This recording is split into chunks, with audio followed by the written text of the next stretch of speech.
The Wednesday Night XFL podcast is back!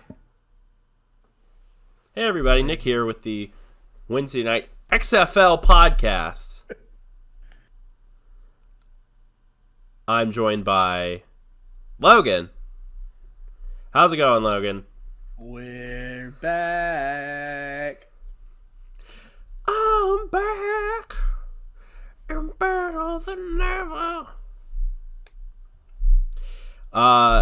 So we are here tonight to talk about the opening week of the XFL 2.0. And Logan and I already know who we're going to root for. The DC Defenders. We are going to be live from Audi Field. Yes, that should be very exciting because I'll be going to 4 out of the 5 games this year.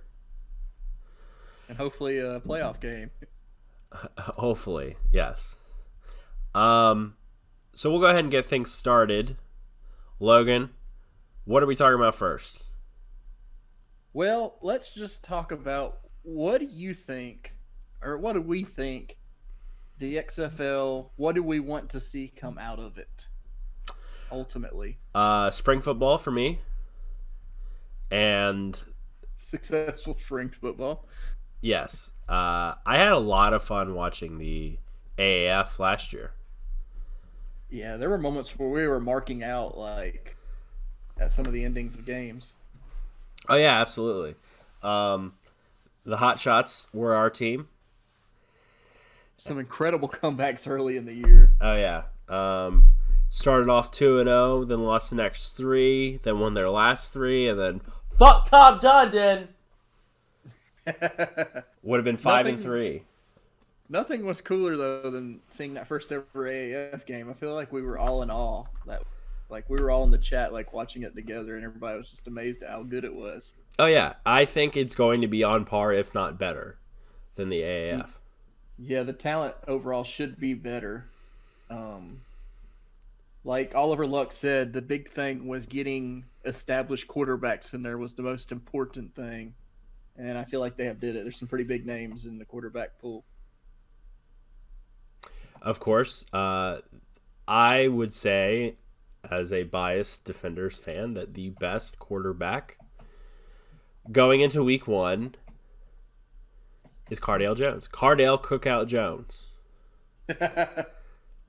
And I think another cool thing about this league is, and we talked about it earlier today in our chat, is that it's kind of cool to watch everybody just grow. Like, it feels like it's like homegrown football in a way. Like, it's just like for instance, like Greg Ward, we saw him play in the postseason for the Philadelphia Eagles and pretty much become their number 1 receiver because everybody else died going into the postseason. Yeah. But it was cool because there were a few AAF guys that ended up making it to the NFL. And I think this is kind of like it's kind of like college or high school where you're just watching guys grow and hopefully get a shot to get to that next level. Absolutely. And I will say that with the AAF, I was very naive with how it was going to turn out. Like, I thought a lot of guys would go to the NFL and be first stringers, or at the worst, second stringers. Like, I thought Rashad Ross was going to be a beast. Yeah, and that's probably just some of our favoritism as well. Right. John Wolford, another guy. Garrett Gilbert. Yeah. Didn't he end up hit second or third string in Cleveland? Yeah, and he's still there. Yeah. So that's some cool stories that have came out. Then you have some bad stories like Carter Schultz, who was a beast in the AAF, gets signed to the Vikings, gets cut, and then the XFL wants nothing to do with him. And I guess we've been told by one of our good friends that the reason that no XFL teams want to sign Carter Schultz is because he's too small to play in the league. That sounds like a Vinceism to me. It does sound like a Vince McMahon, like WWE type thing, like he's too small. But if that's what they want, I guess that's what they want. But it's hard to believe he couldn't even be a backup in the league. Yeah, dude has some heart. Yeah, and so Carter ended up retiring, which is unfortunate. Maybe if we're fortunate, maybe one day we can get him on the podcast. Maybe. Um, what? Um, a lot of people think that the XFL is going to be a failure, and I want to talk about why I don't think it will be, and just some comparisons to the original XFL. The original XFL, they announced it 1 year before they started playing, and that's not enough time.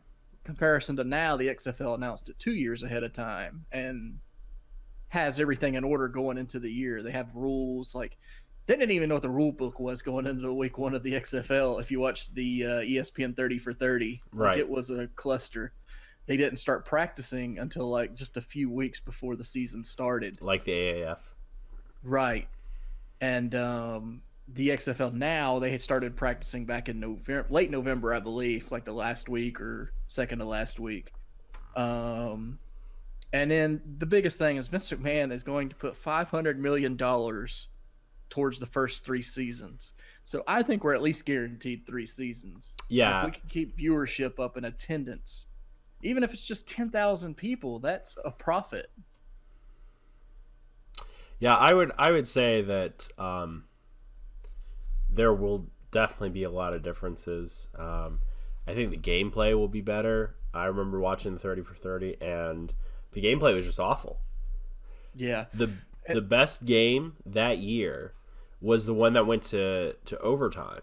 And the feed got cut out, and they ruined Jennifer Lopez's Saturday Night Live moment. Exactly. I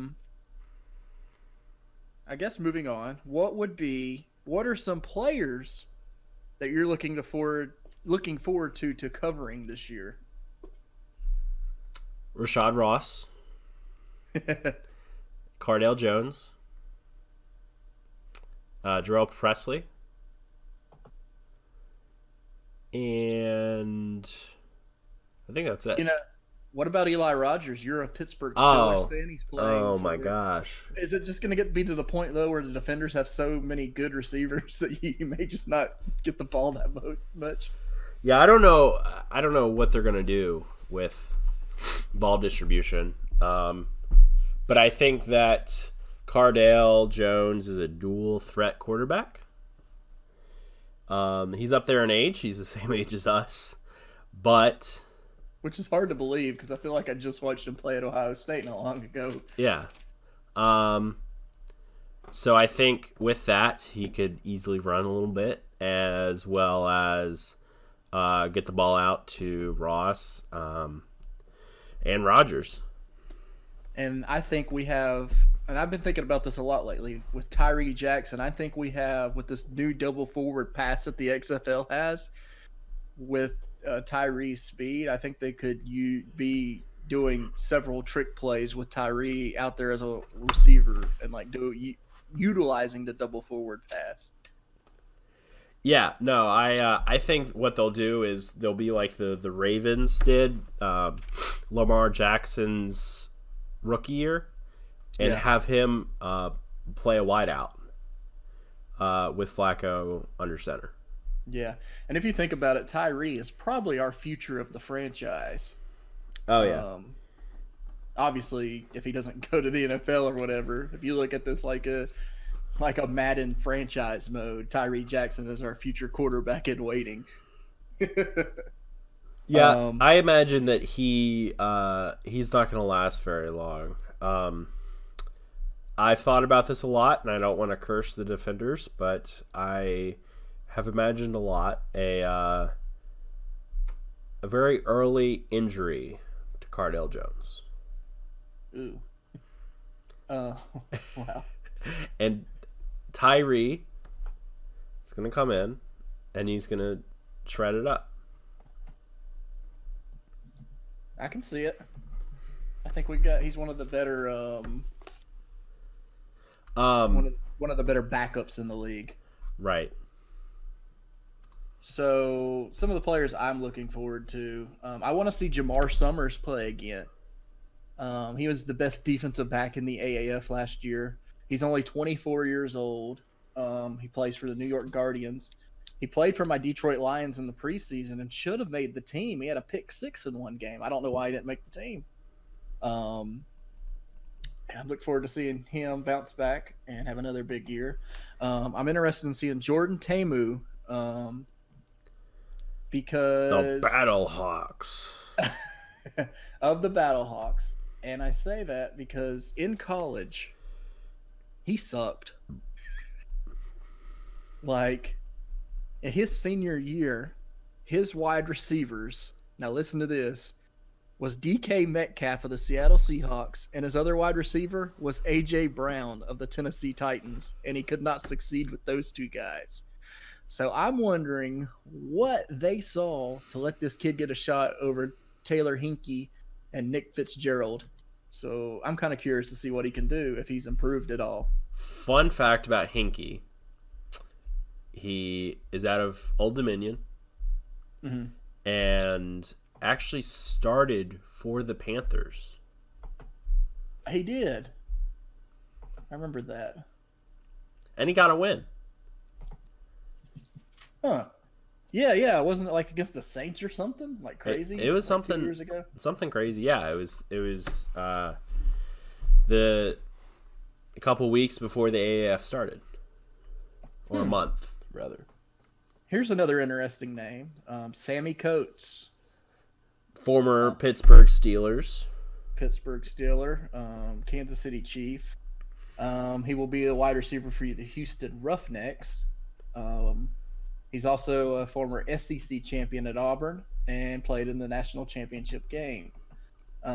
It's going to be interesting. And I'm trying to think of any other players. We got Sean Oakman. He returned. The big dude from Baylor. Remember all the memes? Yeah. Devin Taylor, former Lions pass rushers with the Los Angeles Wildcats name. Antonio Callaway, he was added to the Vipers, but unfortunately looks like he'll miss the season with an injury. He probably would have been one of the top receivers. Luis Perez versus Matt McGloin. We'll talk about this a little later when we talk about the Guardians, but former Pro Bowler. yeah, he was kind of an AAF phenomenon. Who else might we have? Former Redskins starting running back Matt Jones will be running back for the Battlehawks. Will Hill, former New York Giant, will be a safety for the Battlehawks. The Houston Roughnecks, well, maybe they'll bring Johnny Manziel back halfway through the season. So who will have the rights to Manziel? I don't know how that. I don't know if in the XFL if you can just sign people off the street or not, because they have this Team 9 now, which I guess we could talk about it. Because we may not talk about it later on. It's pretty much like a team that is in waiting. Like, they keep the players practicing and stuff so they can be ready when they get called upon when injuries happen. And I think it's a pretty cool idea. And it keeps the players being able to be paid too, even while not on a team. Right. And I like it because they can basically use that as the practice squad, as well as players that need to be replaced because of injuries. Right. And then they're going to be starters. Right. So that could make or break a team. So I think it's a good thing. Yeah. I think it's really cool that these players just aren't let go into the streets. You know, they're just not gonna be without pay or anything. Like, they're still an XFL member, and I think that's really cool. I agree. I guess. Do you want to go ahead and jump into the regular season? Sounds good. All right. So the first game of the game will be our game. Yeah. this will be interesting with it being the first game of the season. It will be the Seattle Dragons at the DC Defenders. And you have that Saturday, 2 p.m. on ABC. My bias is going to show again, but fuck the Seattle Dragons! And I think, real quick before we do get into the game, I think I saw last week when the odds came out that the Defenders were favored by 6.5 or 5.5, if I'm not mistaken, to win on Saturday. And I feel that's pretty fair. I feel like we're seeing one of the better teams against one of the lesser teams. Yeah, I don't know enough about the Defenders' offense. Or, sorry, I don't know enough about the Defenders' defense and how they will match up with Seattle. Yeah, I know when you see a lot of the people on Twitter and social media, they have questions about the Defenders' defense. I know that we have Matt Elam, Jalen Myrick. There's a few names in there, but there are questions. We did cut Raheem Moore, veteran safety, which was kind of surprising before the season started. So he's somebody I thought we should have retained, but I'm not sure why we cut him, but we did. He had NFL experience. Maybe there's more to it. Maybe he just don't have it anymore. And that's possible. I think a lot of these guys, age will play in a factor. Yeah. And that's probably why he's not in the NFL anymore, I would imagine. Right. Okay, so it is the Defenders are favored by 6.5 points over the Seattle Dragons.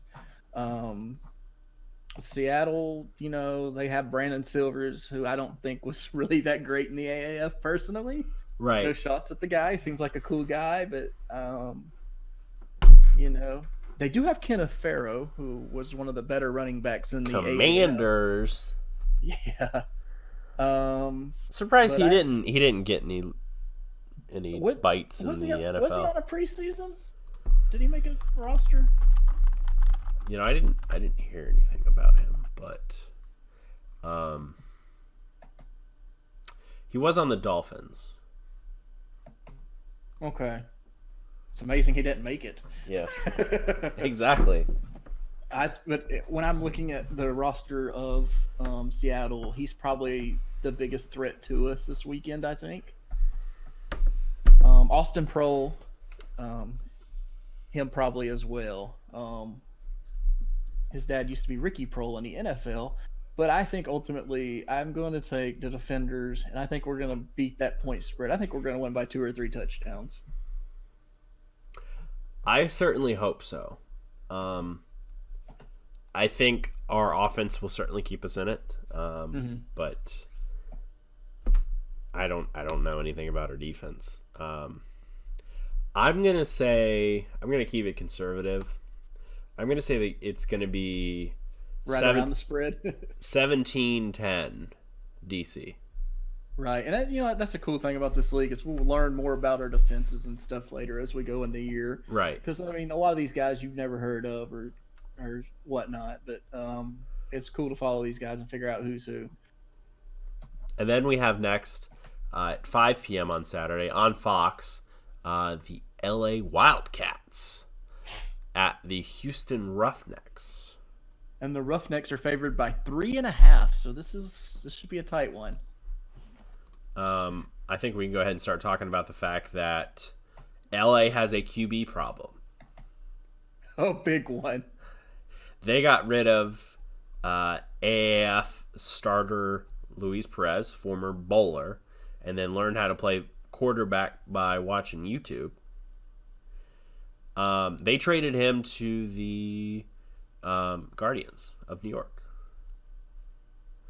And now they're stuck between two guys that they don't know what to do with.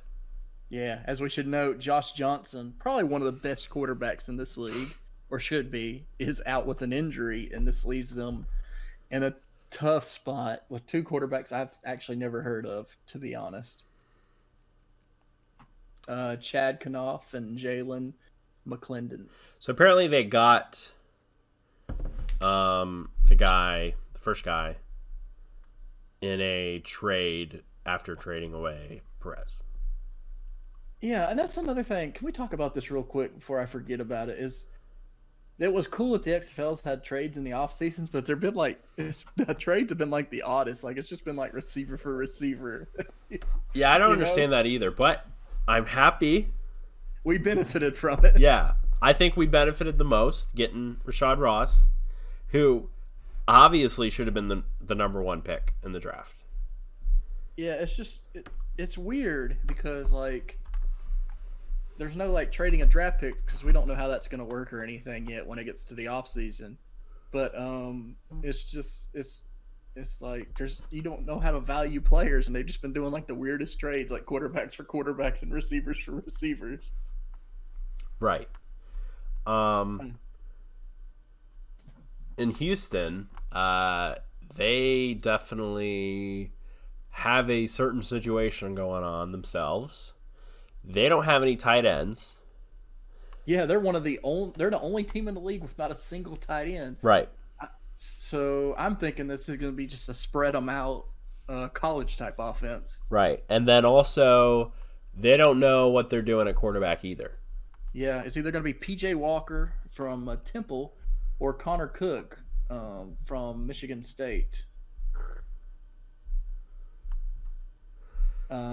Just kind of looking over their roster at some names. Sammy Coates. I mean, they certainly have the receivers once they figure it out. Ray Bolden. Um, I mean, they got guys here. It's just who's going to throw them the ball. Right. But I'm going to take Houston because I feel like even though they don't know who their quarterback's going to be, those two I at least know who they are, and I feel that they will have the more experience at the quarterback position. Right. I'm going to go LA. I'm going to write these down so we can keep. Okay. Um, Both defenders. I think the LA is going to win because of the fact that in the former XFL, they were led by touchdown Tommy Maddox. Mm-hmm. And I think the spirit of touchdown Tommy Maddox is going to come to the Wildcats. So whoever they choose will be the new Tommy Maddox. Yes. Interesting. So I got LA 7, Houston 3. That's the final score? Yep. That sounds like an original XFL score.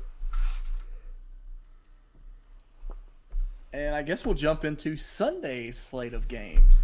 Tampa Bay Vipers at the New York Guardians, 2 p.m. on Fox on Sunday. Vipers favored by 1.5, so this is a pick 'em.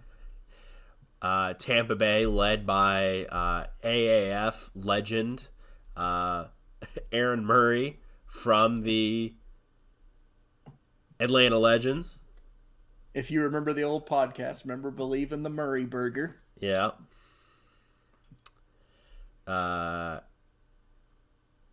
Honestly, Jalen Collins, defensive back. There's a funny one, number 42, if you look down.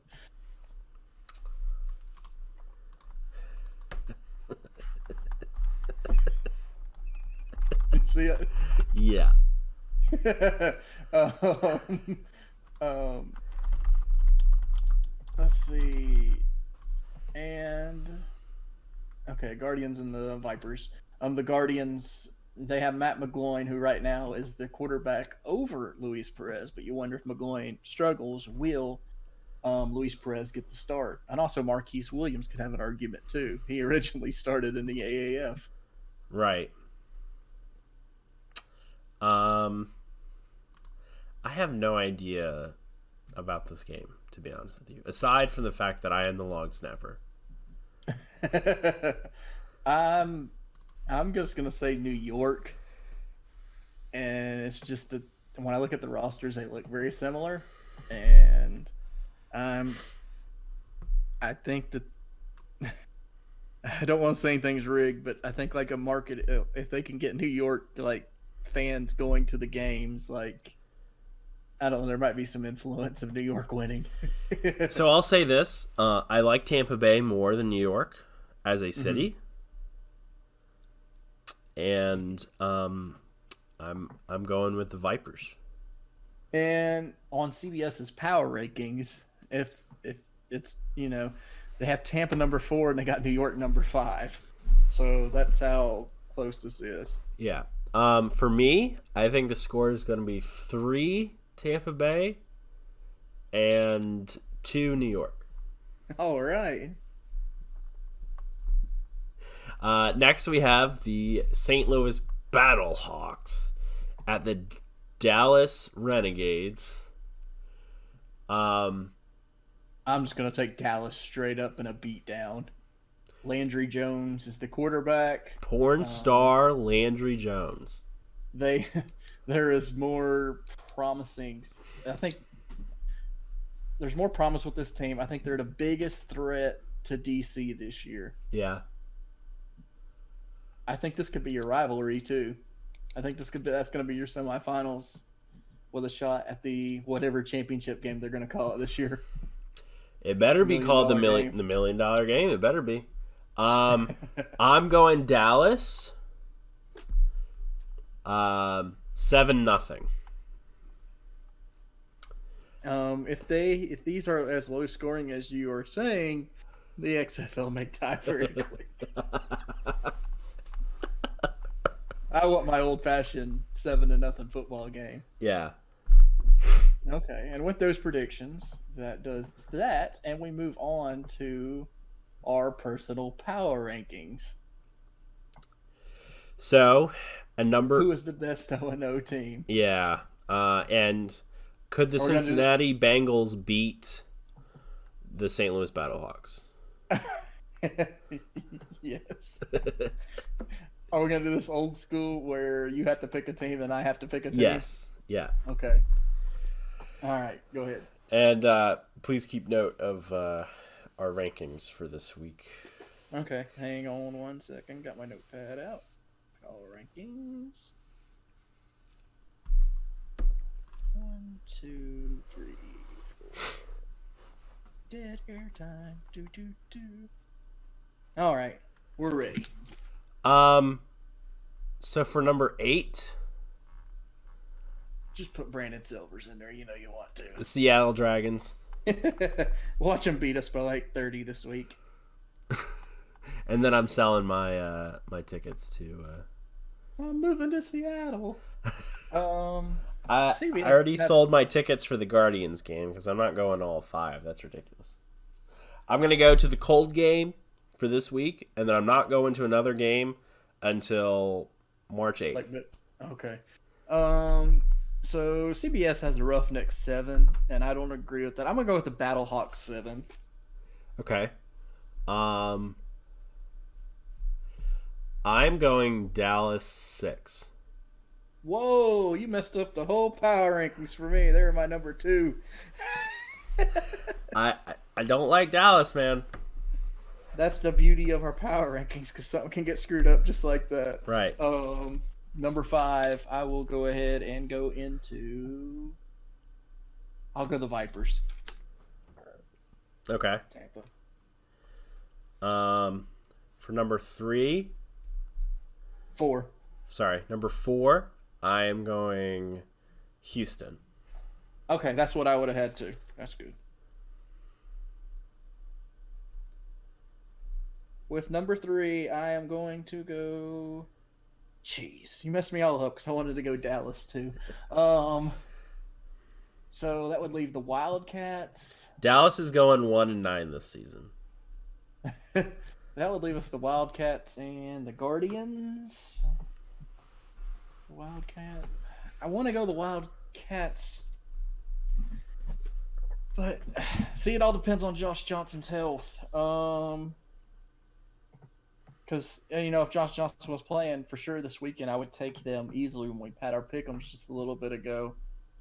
Um, Give me the Guardians 3. All right. LA 2. Then with number 1, that leaves us with the DC Defenders. I definitely think that DC is going to be the best team going into week 1. I'm going to be shocked if they lose to the Dragons.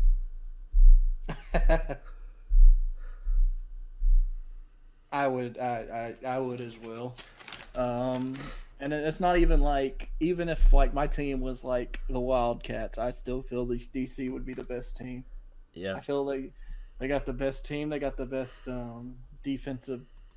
They have good defensive backs. I don't know about the linebacker core. We do have Scooby, but and Matt Elam and Shamarko Thomas. But the pass rush is going to be, and the run stopping is going to be interesting if we can stop the run. Yeah, we got to stop Pharaoh.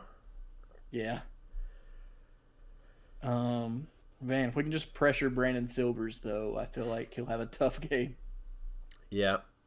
And of course, we will be at the DC Defenders home opener against the Dragons. Yeah. And hopefully after week 1, we'll have a little more to talk about as we learn about more of these players and such. Yeah, of course. Which leads us into our super personal power rankings. These are the super power rankings. For me, at number 159, I'm going the bad boy, Joey Janela. He has definitely had a great 2020 with spring break coming up, and it looks like to be the best spring break card we have ever had. And it's not a normal GCW card, especially when you have Alex Shelley versus Tony Deppen and Minoru Suzuki taking on Orange Cassidy. What else could you ask for? And a lot of people are shitting on that, and I don't understand why.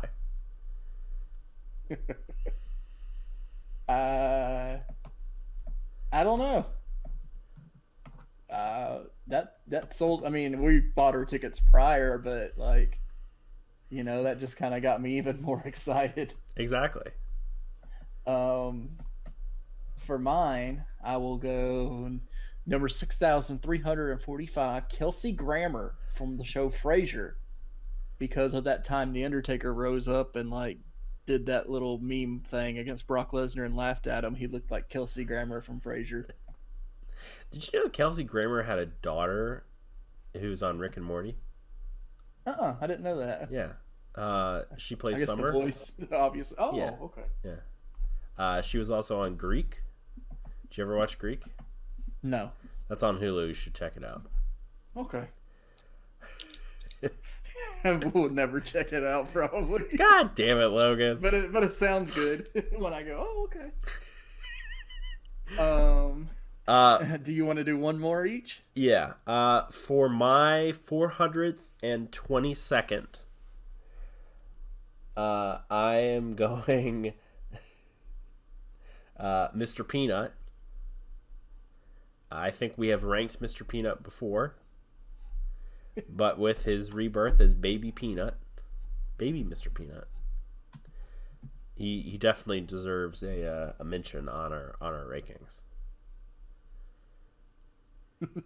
Rest in peace, Mr. Peanut. What's up, Baby Nut? For 10,345, I'm going with Angela Lansbury from Murder, She Wrote. Because my wife was watching an episode of Murder, She Wrote, and Dick Butkus of the Chicago Bears was on there, and somebody dies, and they investigate the murder. Yep. Along with that, we are going into our Wednesday night mailbag. Give us your questions.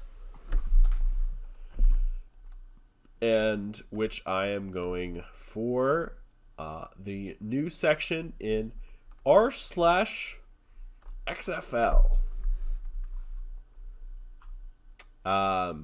And we actually just breaking news, everyone. The LA Wildcats just released their depth chart, and Chad Canoff is looking like the starter. Okay. Starting over. I think he's out of Princeton. I Yeah. think I saw. So he's going to be a smart quarterback, like Ryan Fitzpatrick from Harvard. Or yes, or it's definitely an upgrade over Jalen McClendon. I would say because he did not go to Princeton. Will he have as big as a bulge as Ryan Fitzpatrick? Hopefully. Okay. Ryan Fitzpatrick has a big bulge. Not ruin the Patriots season. So, who would you say is the best running back in the league this year? Probably between Presley and Farrow. Yeah, I would say so as well. I'm gonna say Presley. I think people forgot how good he was last year for the Hot Shots. There were some games like when the passing attack would not get anything going, and like Presley would lead them back with like some runs and stuff. I would agree with that. Hopefully he can get out and start going. I mean, if you go back, do you remember the Week 1 comeback game when Wolford like played awful, and like Presley was kind of the leader of that comeback? It was Week 1 or Week 2, I can't remember. But they had like it was probably Week 2 because Week 1 they became back both games, didn't they? No, they dominated the first one. Yeah, because they faced the chainsaw Salt Lake Stallions. And we saw that chainsaw and we were going crazy. Hopefully the chainsaw comes to DC. Hopefully. Next question. Who are the best wide receivers in the league? Oh, Rashad Ross, Sammy Coates, Eli Rogers. Jeez. Yeah, Eli Rogers. We went over a bunch of them earlier, and I actually closed out my tabs. Yeah, we went through a bunch of them earlier. So, could the DC Defenders play the role as the Chiefs in the XFL with that high-power, explosive offense? I think so. This offense, if it's perfect with Cardale Jones, is what he ran at Ohio State with a spread pass attack. And he's got loaded receivers, man, and a good running back. I think the Defenders could be America's XFL team. I feel like they're going to make this fun to watch, man. I agree. Who was your favorite original XFL team? Oh, jeez. Probably as a kid, an 11-year-old kid, probably the Hitmen because... No, well, it was probably between them and Vegas. I probably went the Hitmen if I could remember. I don't remember who I liked, but I knew I watched it, and I probably the Hitmen because I was like, oh, Bret Hart. Even though I don't even think Bret Hart's that good the older I get now, I think he's boring. Yeah, I agree. I will say for myself the LA Maniacs because I thought I was a maniac myself. I gotta say the names we have now are a lot cooler though. Yeah. If it was the 2001 vibe, right? What would you say the team names would probably be? They probably would be the exact same as they were then. Who would DC be? The Hitmen?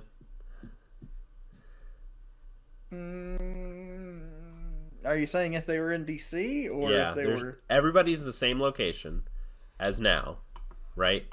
So it's the DC Hitmen, the DC Maniacs. Hitmen would sound better than the Maniacs.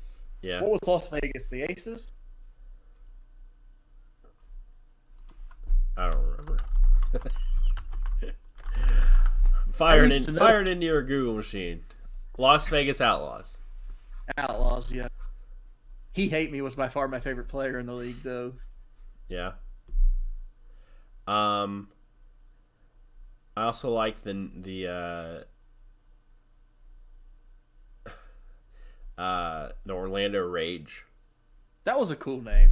and their mascot, if you will. I remember somebody in the league being Big Daddy. It was like one of the offensive linemen nicknames. So are they going to do that for this year? No chance in hell they ain't gonna touch that again. And no, they're not going to have hot tubs in the end zone with strippers. Oh, that's so unfortunate. And there's going to be no cheerleader camp. I don't even know if there are cheerleaders in the XFL. Is there going to be one that's a doctor and she's not actually a doctor? She just played a doctor on TV. And Vince is going to tell the cameraman to get in there and get me some ratings. I was watching that recently just to get hyped up for the XFL, watching the 30 for 30 again. I think it was the second time I've watched it. First time since it was originally aired. And like it became just meme football, like at the end, like with them trying to get the cameras in the cheerleaders' locker room. It just became a big meme. Like The Rock was cutting promos on coaches, and Jesse Ventura like tried to start a feud with a coach that didn't want any of that shit. Like they were trying to do storylines and everything, and the coaches weren't having it. Well, because I remember listening to the XFL episode of Something to Wrestle With, and Bruce being roped into the XFL. I will say thank God for this version of the XFL, that all of our luck is in control of all of it, because Vince McMahon does not have a damn clue about football. Like if you listen to that version, like he knows like a total of 2 football players ever. Like I don't even think Vince watches football. And like they say his favorite football players are only ones that wrestled. Yeah. I have a personal question. Yes. Do you think they should have or should have it that the coin toss is determined based on a wrestling match with WWE guys, and the winner of the match, who is representing whatever team, that's who gets the ball? No. Why not? Do you really want to see a 60-minute Broadway with fucking Big Show and Mark Henry before a damn football game? Yes. Oh my gosh. You know Vince would book like the most like oldest wrestlers to go at it. Like it'd be like Batista versus Triple H one more time in a Broadway before the DC Defenders game. It's like 20 degrees outside. Like Baron Corbin versus Kurt Angle or something. Brad's gonna hate this part of the episode. Yeah. Didn't we had 2 more questions. One was actually from our friend Brad. Yeah, I'll pull those up. And then our friend Alex of the show, who was on a few AAF episodes last year and hopefully will join us for some XFL ones this year. Hopefully. So Brad Ward at Brad Ward Fight wants to know if I can find the mention. What are your top stadium foods? Well, me myself, I try to avoid it if possible because it's expensive as hell and I'd rather just eat before. But if I have to, if I'm going to be a New York, Long Island person that I know that likes to go to events and eat like 20 times during events, well, I do like pretzels. A big pretzel's pretty good, and sometimes a burger. I like to try to get the cheapest thing possible there because either we're eating before or usually after. Yeah. So for me, I always get a drink. I always get a drink if I, sometimes I'll need a drink. Yeah. I always go for chicken tenders combo, followed by a pretzel, and then either ice cream or a snow cone. Nothing better than a $20 3-piece chicken tender combo at a football game. Well, I'm hoping that because it's at Aldi Field, it probably won't be that much. But it's Washington, D.C., so I don't do know. wonder. I think they'll make it affordable because this isn't the NFL, and they made it affordable with tickets and everything. I think they'll do. I think it'll be all right. Hopefully. And then our question from Alex was, What is the sexiest mascot? I would say Cookout Cardale Jones. Pieces are a person in their logo. Is it just two? The Guardians and Renegades? And Largo? the Dragons. No, the Viper. The Dragon? Dragon, Renegades, and Guardians. Well, I'm not going with the Dragons because I don't want my dick to catch on fire. Yeah. And the Guardians would probably bite your dick off. Yeah, the Guardians would bite my dick off. And the Renegades would chop your dick off. I'm just going to say the Renegades because at least their face is covered. It's kind of like that paper bag effect. Yeah, well, they'll definitely need it when they go 1-9 this year. Yeah, I'm taking the Renegades. That just happened. Yeah. Were there any questions from Igor's House of Muscle? No. Oh, that's disappointing. So I guess that will wrap it up for week 1. Yeah. Thanks everybody for joining us, and make sure you check out our sister podcast, Killing for Sport, where we review horror movies and just straight up shitty movies, and Under Siege with Steven Seagal. And the Langoliers coming out soon. Yes. We are too far back in the past, and the podcast goes live Friday 2/7 at midnight Eastern Standard Time. And I want to add that follow our Twitter account this upcoming weekend, as we'll probably have some photos from the game. Yes. And we will share our thoughts live. We will be live from Aldi Field in Washington, D.C. In the red corner, Cardale Cookout Jones. In the blue corner, Brandon the Fishman Silvers. That's a good nickname, because it kind of sounds like Shiverby Timbers. So are we going to start a fuck the fishman chant? We're going to have kids around us that got in for free. We're season ticket holders. We get to cuss as much as we want. Remember, this podcast is uncensored, unedited. Oh, absolutely. Shit, we'll fuck up sometimes, but fuck it, it'll be fun. Yeah, absolutely. I'm glad to be back. Thank you all for joining us today, though. Looking forward to another outstanding season. We'll get better as the weeks go on, as we get to learn more players and everything. We'll see you next week. And we also will do our best to chant "Fuck the Dragons" this weekend. Good night, Canada.